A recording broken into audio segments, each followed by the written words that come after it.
Okay, now do we have the first part of the prayer in front of you? The flowers? We do. Well, I wanted to begin with the prayer this evening because this has been such an auspicious week in several respects. But the fact that most of you know me and have been participating in our forum for some time means that I'm wanting to move into the Olmec and Jaredites, and then I'll stick around afterwards to carry on more conversation. Um, I would point out that I have been blessed to grow up on the farm west of Lamoni, the farthest west that belonged to the Lamoni School District.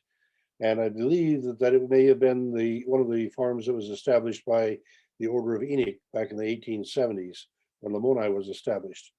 It was the Eli Hare farm initially, and Mrs. Hare in 1930 turned it back to the church. And then when Joe and Enid DeBarthe uh, left Wyoming to go back to Lamoni to try to find a place to farm, they acquired 120 acres that was badly eroded and proceeded to go to work on that. And then just in less than a decade later, they were able to acquire the farm that I am still managing. To have the blessings of growing up in a place where oftentimes it was quiet. In the evening, you could hear particularly if you go down by the pond, and I'd like to be there fishing in the evening if possible, to hear the mosquitoes and the frogs and the crickets, the sounds of each of the instrumentalists tuning up for their orchestration for the evening, and to hear the birds, perhaps meadowlarks and cardinals. In my early days, I remember seeing the goldfinches on occasion.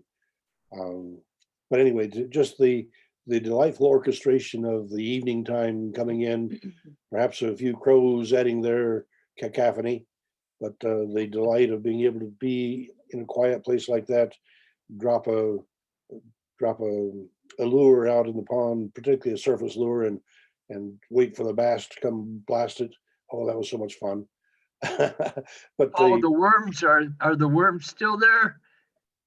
No, the beds of worms have spread themselves to other people's farms. I think Dad did a good job of fertilizing them, and they like the family has spread out to quite a ways. Well, uh, that's good Christian behavior there. Well, Sharing. I'll be quiet. Yeah, the farm has had a lot of outreach, and I appreciate that. Let me share the opening prayer. Lord, your finger touched the stones to give the Jaredites light and assurance. You guided them to the promised land, requiring faith and perseverance. We bow before you, Lord, this evening to celebrate your grace, for we continue to travel to the promised land to come before your face. We've traveled through a pandemic, now 500,000 dead, through racism, poverty, pollution, 1 billion people on our earth ill-fed. Because we have a vision of a peaceful world yet to be, a home in Zion, a home in righteousness, where we can bow the thankful knee. And we recognize we are close. Some are standing on its walls. Some are building equity and justice, answering desperate calls. Some are meeting here in Zoom to share perspectives on a book and attempting to build bridges of friendship with those of a different outlook.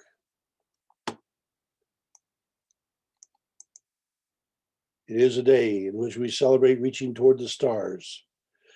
For 3 ships have sailed 35 million miles to check the promise of Mars. 13,000 miles per hour, and then to slow deploy a skyhook and then land. Years of preparation have perseverance gather soil from a crater as planned. or humans, generally thought to be a species confined to Earth. You had yet given dreams to extend our reach, covenants, promises that we have eternal worth. A little lower than the angels, yet with help we can learn to fly and reach deep into the heavens, passing the moon in our night sky. For us to persevere to accomplish such extraluminary goals encapsulates the divine promise embedded in our souls. You guide your people, Lord, toward the promised land with grace. You have covenanted with our ancestors that we should see your face. We thank you for your patience with us, your rainbow for reassurance, and for the promise you will live with us, embracing love, faith, and perseverance. Amen. Amen. All right, I'm going to shift now to the other screen share, which is on the Olmec-Jaredite parallels. I'm presuming that I can find that and pull it up right quick. And I discovered today I have 2 copies, and so hopefully I get to one that works. Whoop. Let's close that one.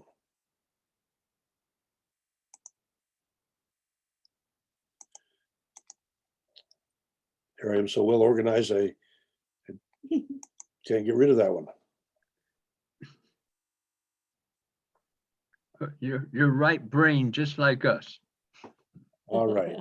Now, do I get the Olmec? I should have Here it is. a screen before you that says the Olmec, first civilization in the Americas. You Yes, should you know do. by now. We love you That's anyway. correct. All right. Well, there are a lot of questions related to the Olmec, and the parallel of the Olmec with the Jaredites I have spoken about on a previous evening, but on the previous evening I was focused on Las Tres Zapotes, the first millennium of the Olmec. And this evening I want to be able to put my focus primarily upon La Venta and the second millennium of the Olmec story. And the fact that there is a chronological correlation with the Jaredites will be encouraging for those of you that are particularly anxious to see that. But there's so many questions that I want to raise because as someone with archaeological background, you have to be aware that because something appears to be doesn't mean it is. And the question of who was the first civilization in the Americas, George Potter is going to try to make the case for us. It's in South America. We have several people making advocacy for Jaredite parallels in the Midwest. I raised the question because as an anthropology teacher, I would have raised the question to my students, just what is it to be civilized? And I think that universal agreement that it incorporates being literate. It commonly incorporates monuments. And I want to talk about monuments this evening because it strikes me as very interesting that monuments have a social history, a social memory that changes. And so we see that currently with our Civil War monuments being repositioned. Clearly, to be civilized means you have to have cities. That's fundamental to the definition. People who consider the Americans to be the greatest civilization in the world might be able to do that because Americans have killed more people with a single shot than anybody else. I do find it interesting that the message of Jesus Christ appears to be one that is against the empire builders. And so as much as Americans have been empire builders too, makes that a questionable attribution that we'd want to claim. On the other hand, as I have been benefited by the blessings of being married to Rena, those people who like to consider us the great civilization have an awful lot to learn from her so-called uncivilized savage peoples. The actual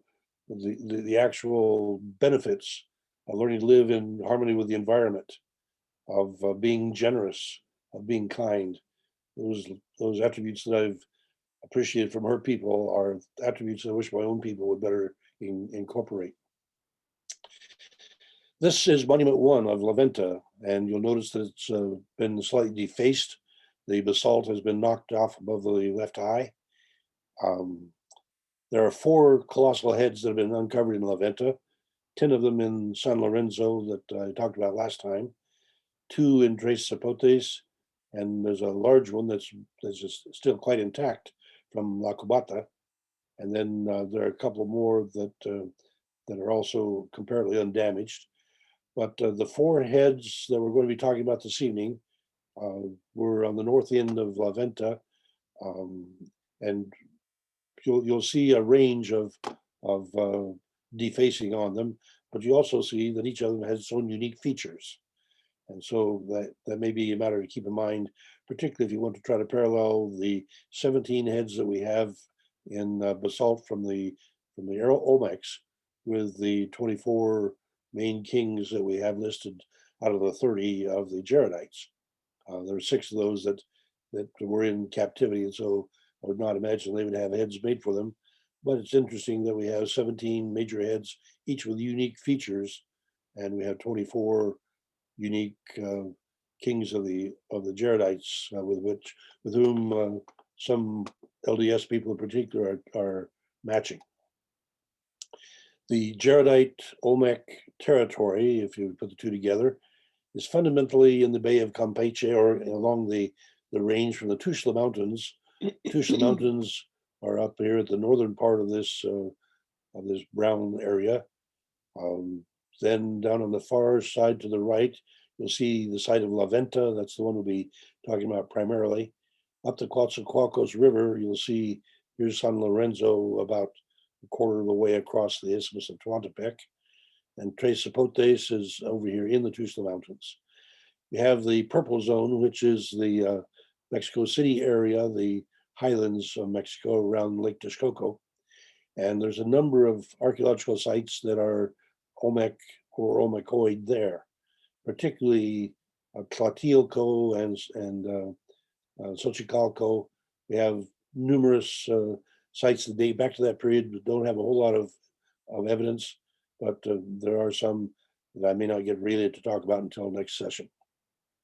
And then we also have some Olmec influence in Monte Alban area.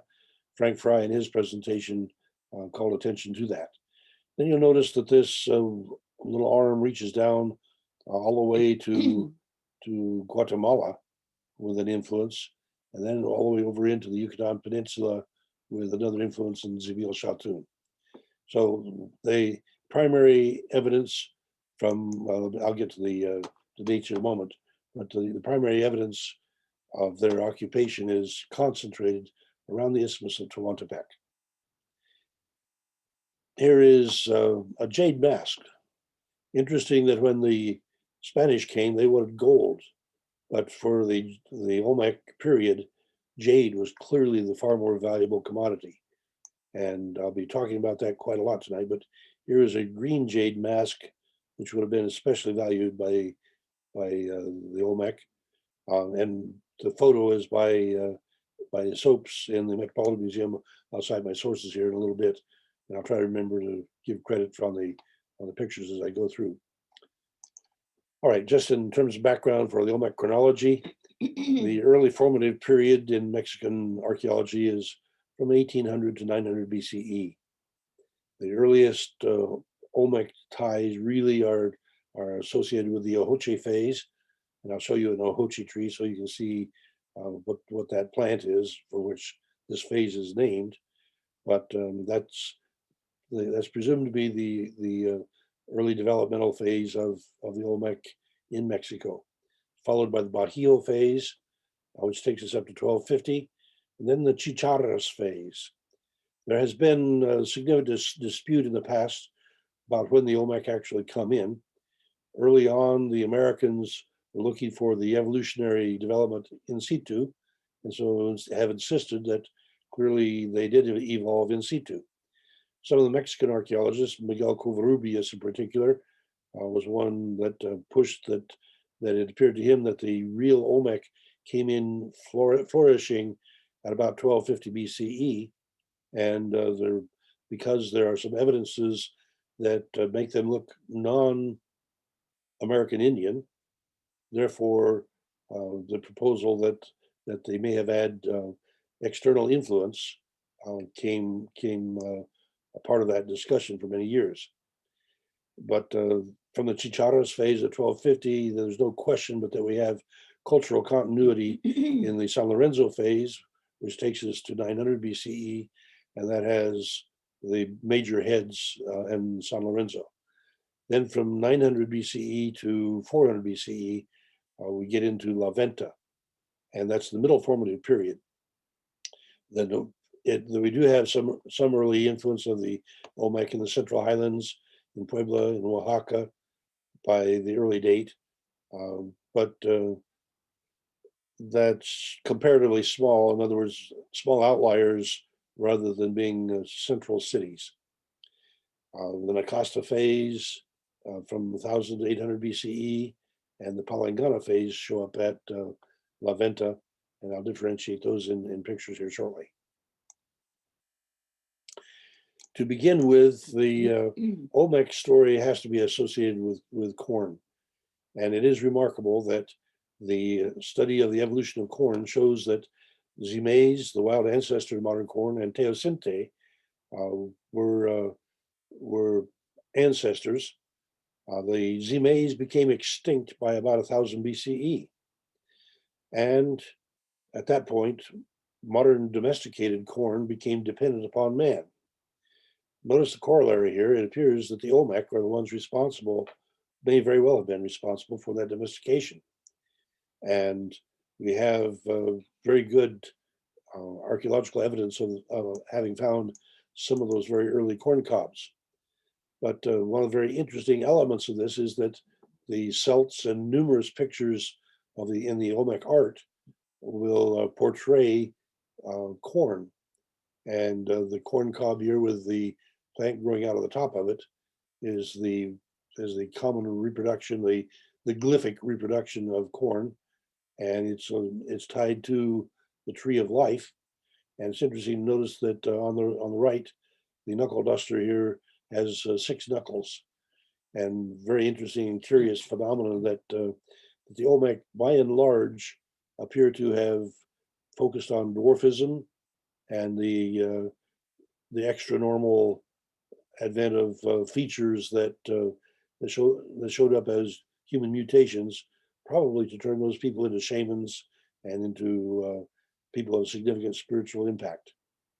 And therefore, I think about a quarter of the Olmec monuments do show up with dwarf or strange adjustments like the 6 fingers on that image.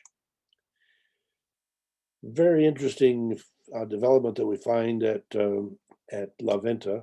This statue is about 3 feet tall, and it's a female with hematite disc on jadeite. You'll notice that the pectoral disc of hematite is a form of iron, and we find, I think there's at least 7 of these mirrors that have been found. I'll focus on one of them here shortly, but the Book of Ether tells us in chapter 4 that the Jaredites worked ores, including iron. So we might keep that in mind, because hematite, ilmenite, and magnetite are all iron ores that fundamentally are found in meteorites that have landed. And for those to have been worked by the Olmec is an interesting corollary to the Jaredites. But I said there's a bunch of interesting Olmec questions. Where did they originate? In situ, or were they a migration? And if they're indigenous, then why do we have so small of amount of evidence going from the Ojoche and Bajío faces up into the Chicharas? On the other hand, the large heads have been identified as having negroid features. But then you look at the epicanthic folds in the eyes, and we have some scholars who have tried to interpret, I messed up there, didn't I? Tried to interpret some of the inscriptions that have been found on the figurines, and that gives a Chinese or Asian possibility to the possible migration. How do I get that out of that way? There we go. So the question of where they come from, just what kind of civilization did they establish?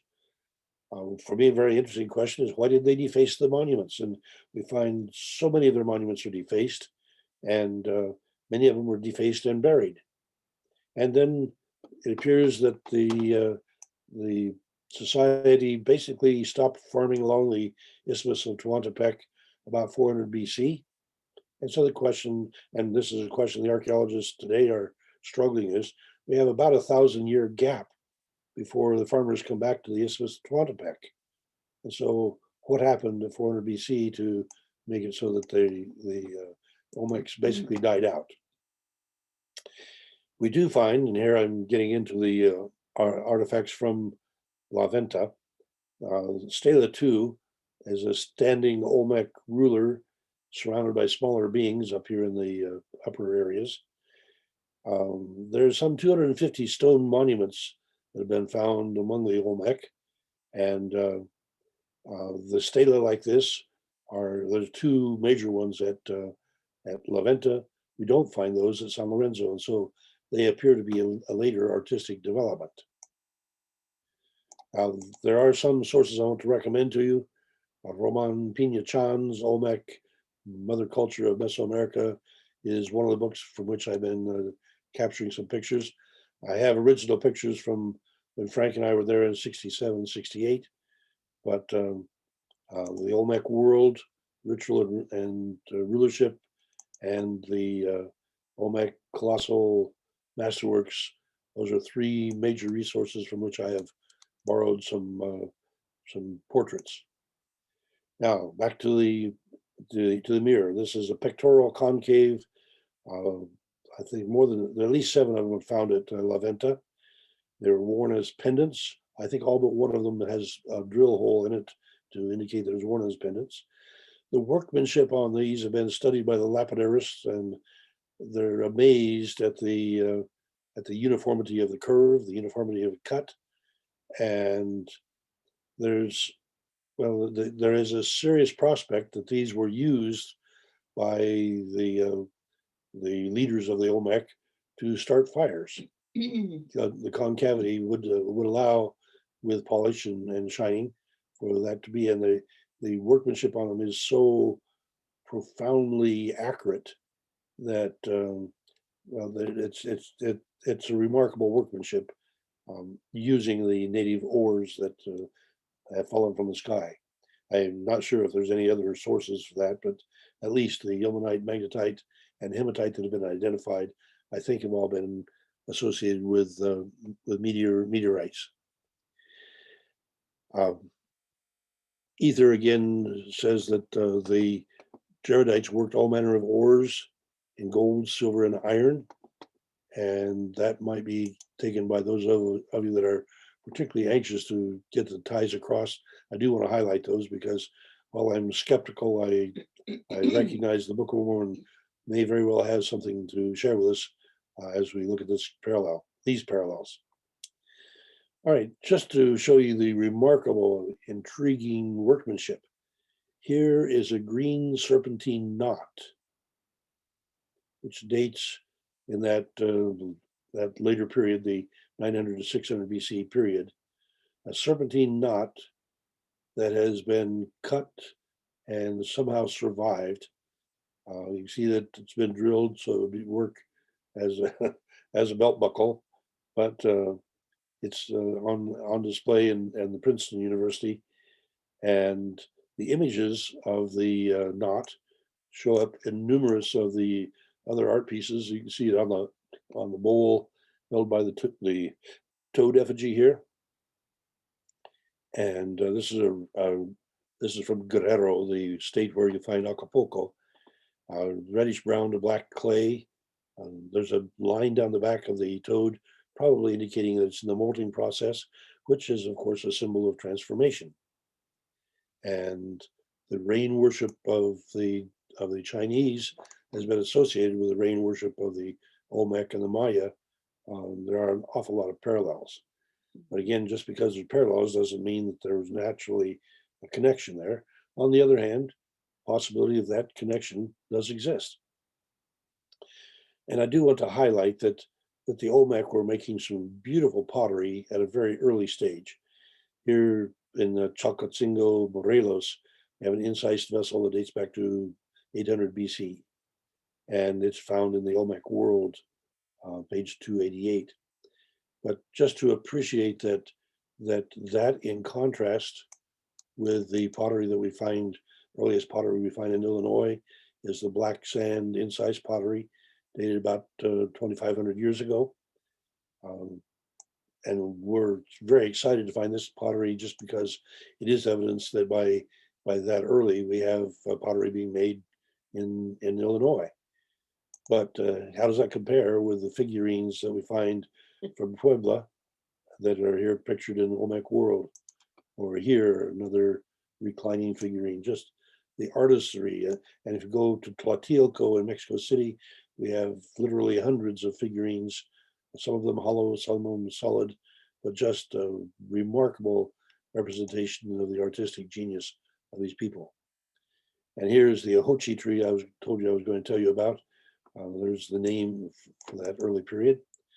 I did want to go back to to Tres Zapotes, I'm sorry, to San Lorenzo, Tenochtitlan briefly, to highlight in particular the process by which mounds are built. For those of you that were not with me on last time, this is the same picture again, but you'll see that the thatch on the roof on the left is newer than the thatch on the structure on the right.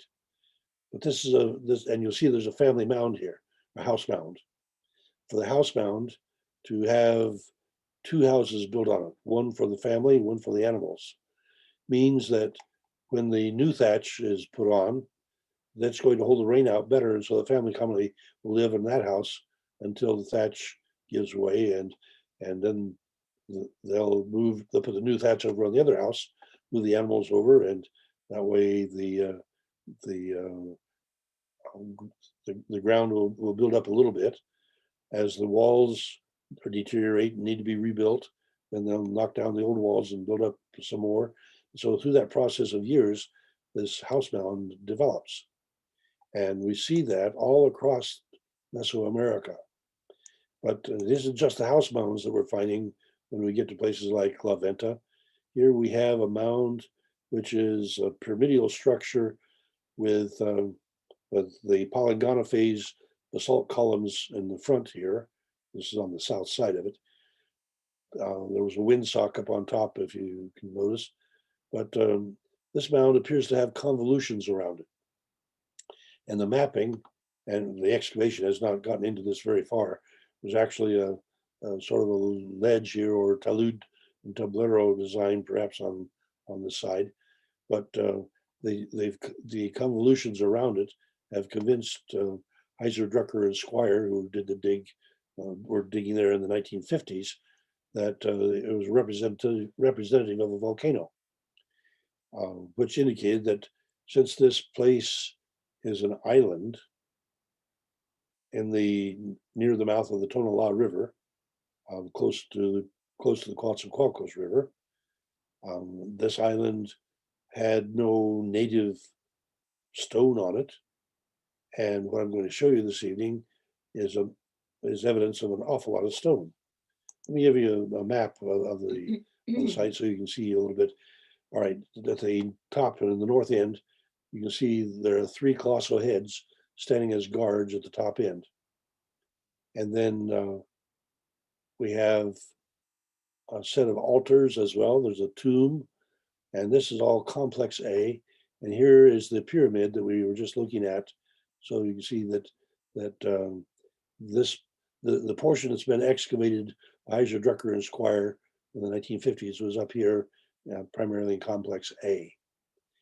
And so most of the things I'm going to show you this evening have come from that area. So there's an awful lot of area that has not been excavated. This was done because Pemex, the Mexican oil company, was building an oil refinery on the site, on the island, and the airport was coming right across here. And so they the excavations were in part a matter of salvage, but there's also disastrous misuse of the remarkable historic site because of the oil refinery being brought in there. There was some earlier archaeology. Franz Boom and Oliver Lafarge saw the site in 1925. Matthew Sterling, Philip Drucker, Walter Weedle determined in 1943 that they thought it was not a Maya site as had earlier been identified, but they gave it an Olmec identity. And then Drucker came in 55 and was joined by Heiser Squire through the rest of the 50s. Bob Squire was my professor at KU. And I had the advantage of having been to La Venta when he was my professor. And so he took special pains to share stories with me. And so you're going to pick up some Bob Squire stories tonight because I would have passed them on to you. He was just a delightful, fascinating gentleman. I would note then that following those excavations, there was a significant amount of piracy on the site, not only by the Pemix people, but just simply by pot hunters that came in and dug holes and really did a lot of damage. Then in the 1980s, Rebecca Gonzalez Locke mapped and protected the site. In January of 2009, the monuments that had been moved to Villahermosa and put in a park for public display, 23 of them were damaged by a Christian sect called the Nueva Generación. And so Mexican government has now increased the fines for people that damage them, but unfortunately, they are out in the open and being exposed. And so the deterioration is something that's coming about naturally, but there's also the problem of people not taking care of them. And then 2013, Thomas Killian was a paleobotanist who showed that that hunting and fishing was really the base of the economy of the Olmec. And so to have a good sized town, village, maybe even city, as San Lorenzo and La Venta, with a hunting and fishing base and just a little bit of horticulture, probably no real agriculture, but the corn was being grown on a horticultural or hoe base, making that a very curious economic base for establishing a civilization. And then finally, a digital map was made by Susan Glaspie in 2014. Now, I talked about the damage. Here is Monument 3, and it shows the drill marks. One of the interesting observations is that drill marks on the faces and other monuments clearly are on the exposed faces. And so you can't very well get underneath it to drill, but you can see there's quite a lot of drill marks on Monument 3 here. So why were they drilling? Why were they defacing? Why were they making holes over here in the eye and the cheek, knocking off the nose, and drilling holes in the helmet? The helmet probably is a symbol of the ball game, but it's just very curious. And here in San Lorenzo, almost all the heads are drilled and damaged, but at La Venta we have less damage on the first one I showed you. So, and then we have a number of altars, which probably are actually thrones, but they were initially called altars, and so this is altar 4, and it's very similar to one that's found on San Lorenzo, altar 14. And I call it similar because you have the man emerging from the central niche, and that niche is the mouth of the jaguar. Pina Chan, in his 1989 book on pages 112 to 142, has photos that help to highlight this. And there you can better see the ropes in his hands. He's got a rope that reaches around to tie into the people that are apparently captives on the ends. So just a very interesting, massive throne or altar. And close to it is altar 5, which this time has the man in the cave with a baby in his arms. The baby appears, or the baby has the cleft in his head like the kernel of the corn, and it appears to be dead. That was found in that area north of the pyramid. But I would call to your attention that the Book of Ether tells us that Ether dwelt in the cavity of a rock. I'm just looking for another Book of Mormon possible corollary here. The end of that stone shows an adult holding a child that's very active. So there's a serious question here about whether the Olmec were sacrificing children. And we do have at a couple of sites evidence to support that, and so the bones have not survived very well in the soils of this part of Mexico, so there's not a whole lot of evidence, but certainly sacrifice appears to have been a probable ancestor to later sacrifices, because well, what we have here is what is called the continuity hypothesis. Miguel Covarrubias put together a sequence of rain deities from the Olmec up to the Aztec. And so you can see that sequence just in the artwork. This one, known as the abuela or grandmother, is one that I'll talk about afterwards if you want, because I have not seen any authoritative statement about it, but you notice that maybe a skin costume over the abuela's head here, and then the epicanthic fold of the eyes, mustache and so forth. Rather, yeah, that's grandma with a mustache. I know some other grandmas that have to pick their mustaches. Oh. Anyway, I wanted to get to the point that the Olmec are identified with 8 deities, and they have the Olmec dragon. There's the bird monster. There's the fish monster. They are the ones that appear basic to the Olmec cosmos. And that then brings us to the earth monster, which is commonly the crocodile and the eagle and the jaguar. And then they're given human characteristics. The water god for the Olmecs becomes Chak and Tlaloc among the later cultures. And of course, the feathered serpent becomes Kukulkan or Quetzalcoatl. And I'll get to that one shortly. Here we have Monument 59, which is a feline in the jaguar altar with human features. And we have cave paintings that show a similar monument as the throne. I would cite Grove as a good source for that one, as well as Barron and Fields. And then we have evidences that appear to be facial hair, not quite common with the Native Americans, but pretty well. It may be a mask instead, but the young chap here is showing you one. And again, look at the damage on that monument. That altar throne has clearly been beat up pretty badly. And here's another one where you can see the drill marks, and the jaguar image has been pretty seriously defaced. Here's Frank Fry with a Palangana image. And interesting, this monument 56 appears to be looking to the sky. And I wanted to bring back the wrestler.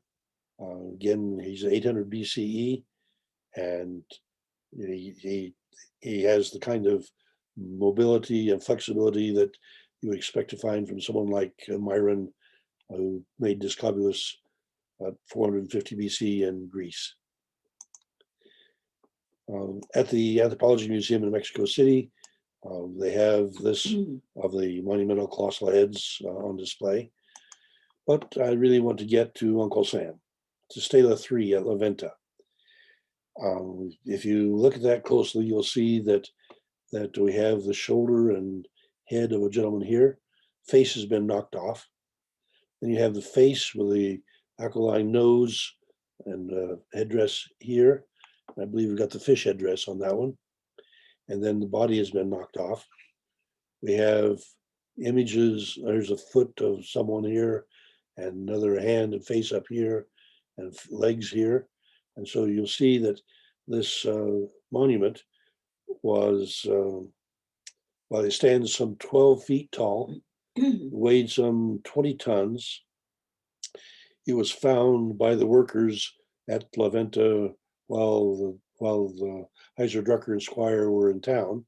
They got back home, back on the site, and Squire tells me that he saw guys pounding on this big rock with sledgehammers.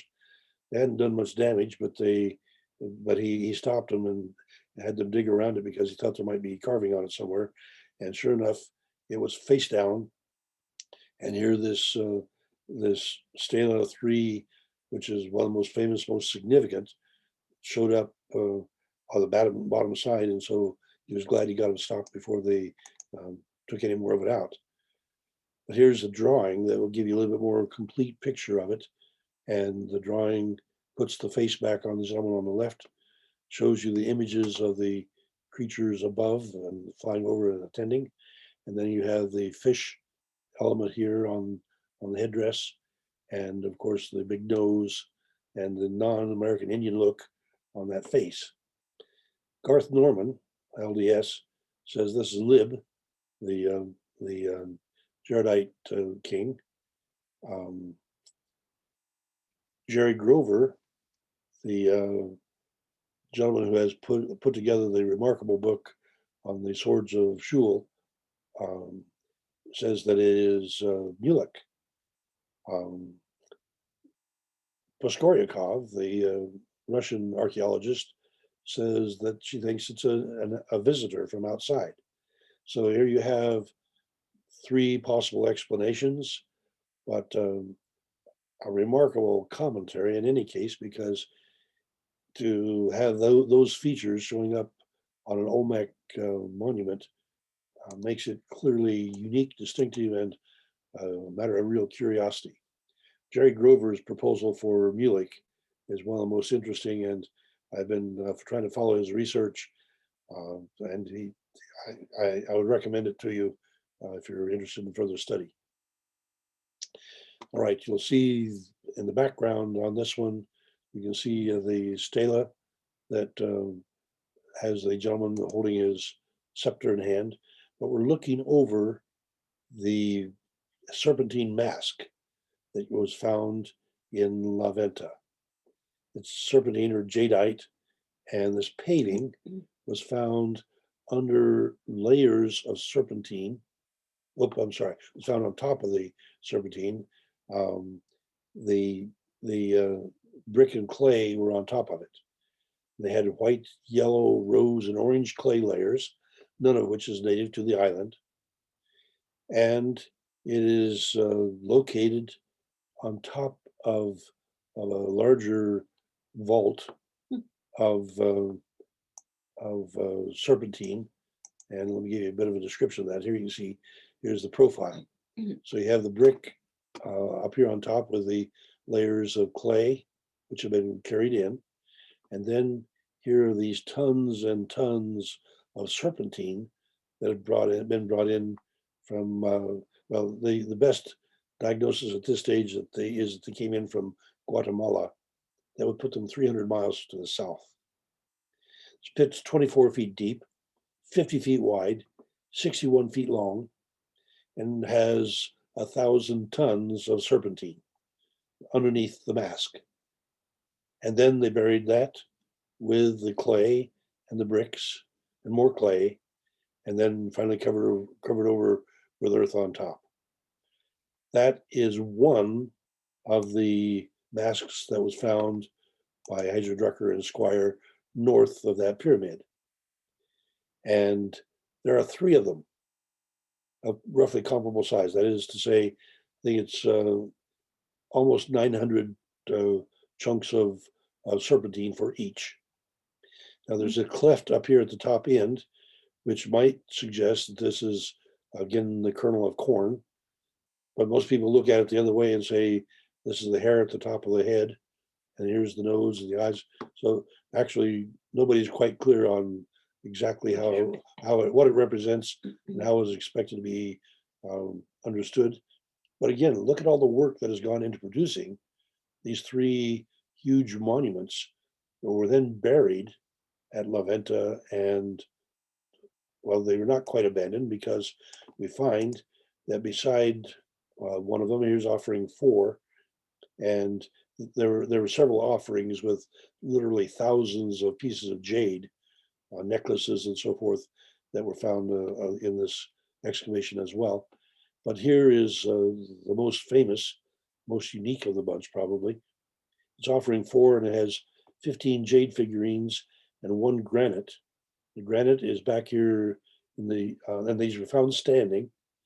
And the celts, 4 celts in the middle, appear to have all been cut from a single celt, and they have inscriptions on them that have been interpreted by Mike Su as being Chinese inscriptions. But then other people have not been able to verify that, so that question is still an open one. But they all appear to have the epicanthic fold on their eyes. They all appear to have the elongated cranial deformations that may very well have been common among the Olmec. Their heads are outsized compared to the bodies. None of them are carrying weapons. None of them are holding babies. So the presumption is that they're meeting for a significant council. Now, one of the interesting phenomena here is that when they did the excavation, they found that someone had dug down into this offering after the offering had been put there, just to verify that it was there. And so then they found here the hole had been backfilled. So somebody knew where it was and went to check and verify that it was still there. So how's that for adding confusion to our to an already remarkable bunch? Here we have Monument 13 of La Venta, which shows a footprint in the back. And I showed the footprint last time. It also has somebody holding a banner. And then there are 3 glyphs here on the front. Clear evidence of writing by 900 BC. And the archaeologists know this one as the ambassador. And if you're interested in the Book of Mormon accounts of somebody carrying a banner and being an ambassador, that's another corollary you might find interesting. And here is Frank taking a picture of the earliest evidence of the feathered serpent. And so here we are at prior to 400 BC. The serpent curled around the body of a man, rattles on the tail. The man is holding some kind of tool or record, but he has a mask that appears to be the jaguar mask, which also looks a little bit like a beard. And so this kind of evidence of possible bearded deity visiting is something that the Book of Mormon believers clearly are wanting to put together. And we have additional evidence of writing in this 2,650-year-old Sandreas seal, which is found just 3 miles from La Venta. So roller seal of the kind that you would roll out in clay in order to leave the bark. And here we have a spoon that is actually from Chiapas, but it's a blue-green jadeite and probably is a recarved celt to put that face in the middle of the spoon. Again, rather exotic and remarkable artisanry. And here we have a mano and metate from La Venta, showing that they were the corn producers. The Zimes would have been replaced by them, and so that's an altogether appropriate artifact to find. And here we have a yugito, which would have been worn on the knee in playing the ball game. And so the ball courts, which we find prolific throughout Mesoamerica, clearly have their origin with the Olmec period. The almond-shaped eyes are an intriguing element of that again. And that was in the Metropolitan Museum from Mexico. This mask, a green jade serpentine, has some traces of cinnabar. When we had Wendy Bacon on, she explained about the cinnabar being poisonous, yet there's clear evidences of it on many of the pieces of pottery and monuments of the Olmec. All right, I want to get to the Mahora Stela, which gives us an actual date of 143 CE. This is pulled from the river near Tres Zapotes in 1986. And it has dates on it of a long count, which take it to May of 143 and July of 156 of the Common Era. It has 535 glyphs. It has a headdress of the principal bird deity of the Olmec. It's been deciphered by Judson and Kaufman as the harvester mountain lord ascending to his kingship with bloodletting and sacrifice, and the sacrifice of his brother-in-law. That decipherment is disputed by Michael Coe, but here you'll have a chance to see the artistic rendering of that same remarkable stela. And then I want to get to the Casca Hall glyphs of the Epi-Olmec. This one was found in the bulldozer debris at near San Lorenzo, and it dates to the debris that was found with the pottery that was found in that same bulldozer debris dates to 900 BCE. This then may be the earliest Olmec writing that we have, and that's tough to see, so let me take you to where you can see the motifs on it. The Casca Hall Epi-Olmec motifs has the ear of corn here showing twice. In addition, there's several others that show twice. You got the pineapple, and these are minor names for them because there's a serious question about whether they are even authentic, because they were not found in situ. They're found in the bulldozer scrapings. They're carved on that green serpentine slab, which is a bit unusual by itself. But I think I've counted 5 or 6 of the motifs that show up repeatedly on it. And so the possibility that this is representative of early Olmec writing is clearly to be pursued. We do have a picture of Michael Coe from his own book on the Olmec, which I recommend. It's he was writing 1968, and that's the year that I was there and got to take pictures. I did not get this picture. This is from his book. But this is remarkable because it's showing, I think, a ball player has a ball player belt. He has the rotating arms, the ability to fasten arms on. We don't know whether those were wood or stone. Clearly his head's been knocked off, which would be symbolic of what happened to a lot of the ball players because they were more sacrificed in the later Mesoamerican games. All right, to that one. In the facial style of the 9 to 600 BCE, the big heads tend to be Negroid looking. That doesn't follow very much on other figurines. However, here is a green jadeite, which has been stained brown, and it's pictured in the Olmec World of 1996, page 246 and 7. I wanted to call your attention to the nice hairdo. It's the kind of hairdo that we would find on African Americans, and then there's sort of a diamond on his back. Just fascinating artistic representations by these remarkable people. Is that an ear spool? The hole there? Yes, yes. Very common for the Olmec figurines to have ear spools. Just a couple more pictures here, and I'll summarize. Monument 9 from Chalcatzingo, Morelos, takes us to about 500 BCE. And this is the entryway into a cave. And it shows where on the bottom part where people have used it. But it appears to be the jaguar mouth.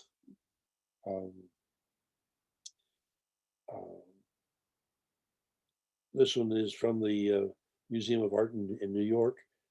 It's been removed from the tomb in the 1960s. Again, one of those later defacings that is sort of sad for us to have to contemplate.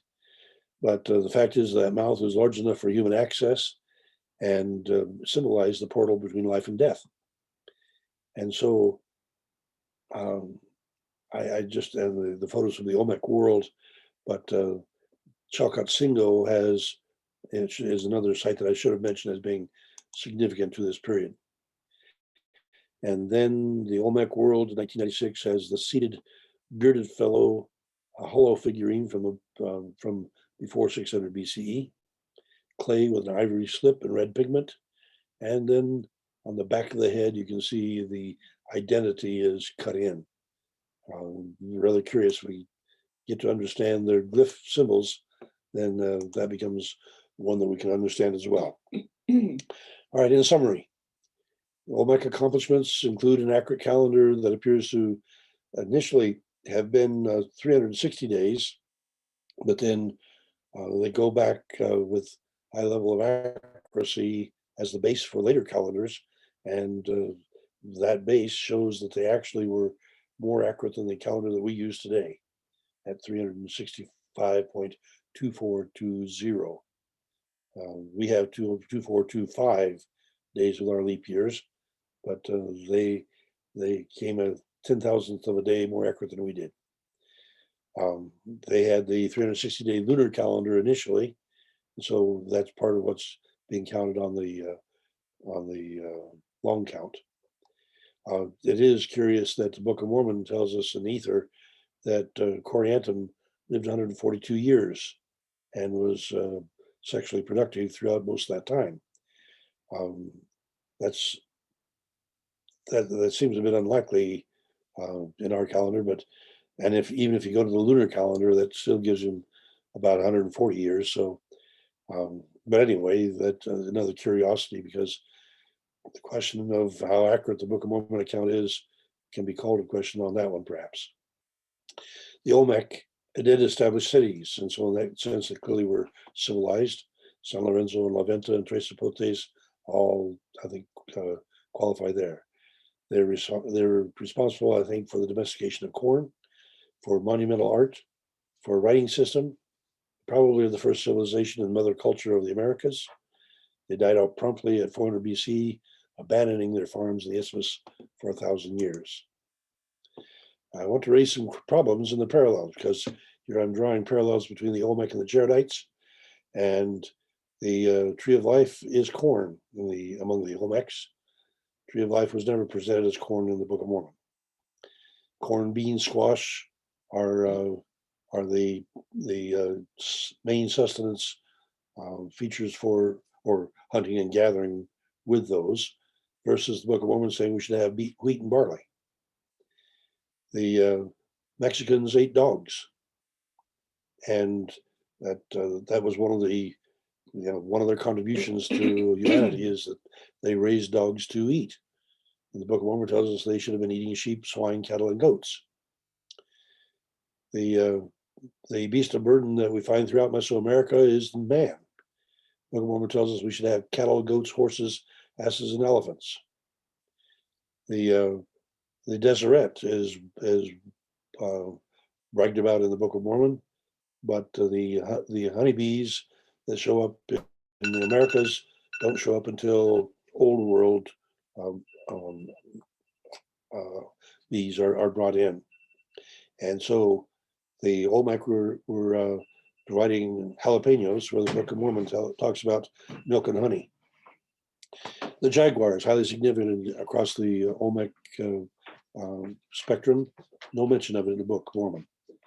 The potato, the tomato, the pepper, the Tabasco, the cacao, and Lorraine mentioned to me on an email that she had seen that chocolate had been created by the Olmec. Here's the cacao in my notes. But the Book of Mormon talks about vineyards. It does not talk about any of the rest of these that are staples for the Mesoamerican area. And there, the serpent was respected, whereas in the Book of Mormon, the serpent is neglected. The topographic names tend to stick, but we're very short of that in the Mesoamerican region. Lamani, as a possible corollary with King Lamoni, is one that I would like to go into at a later date. And Coatzacoalcos as the place of the serpent is one that I think gains support from the Book of Mormon suggestion of of the narrow neck of land being barred up by the serpents. And the fact that we could have volcanic eruptions contributing to the serpents barring up that land and providing a land of desolation to the north, that's something that I think I went into a little bit last time, but merits further consideration. The DNA from Asia has been quite well established by the genetic scientists. And according to the Book of Mormon, it should be from Middle East migration. And that is not verified by the genetic studies. The Christian symbols, there are some. As Frank Fry did a good job of showing us those on his presentation on Quetzalcoatl. But Jesus was speaking of hens and chickens and barns and bread and wine and groves and chariots, none of which are verified in the Book of Mormon or in the Olmec record. Well, let me take you to the benefits of the parallel to conclude. The date approximation of 1800 to 1200 BCE, and then a golden age. We have a land of desolation with volcanic eruptions. We have a narrow neck of Quetzalcoatl, the place of the serpent. San Lorenzo is a monumental city by 1200 BCE. La Venta's Uncle Sam becomes a possible Mulek. Questionable origins in situ or Africa or Asia. The Book of Mormon clearly is advocating that there's migration to the Americas. We have technological prowess, especially in lithics. We have the use of corns, beans, squash, gourds, river, and sea resources. So to use all the resources certainly makes sense. We have 17 ruler portraits and basalt heads, 24 Jaredite kings. We have the earlier interpretation of Ukish Khan, who was born in 993 BCE and ruled San Lorenzo. Kish in the Jaredite Golden Age would have fit that very nicely. But the later interpretation gives us Kish instead was the stingray spine. Since we do not have professional archaeologists or epigrapher agreement on that translation, then that one has to be left in questions. We do have an unexplained end of the Olmec versus the Civil War ending at 400 BCE in the Book of Mormon. The fact is that we have the projection of a migratory influence in America, and we have the feathered serpent Quetzalcoatl Jesus similarities. And so those are what I would highlight as benefits of the parallel. Open to your questions, although I recognize I've used up the full hour. And so my apologies for trying to stick too many slides in, but I'm happy to yield to questions and let me stop the share. I've got a question, Paul.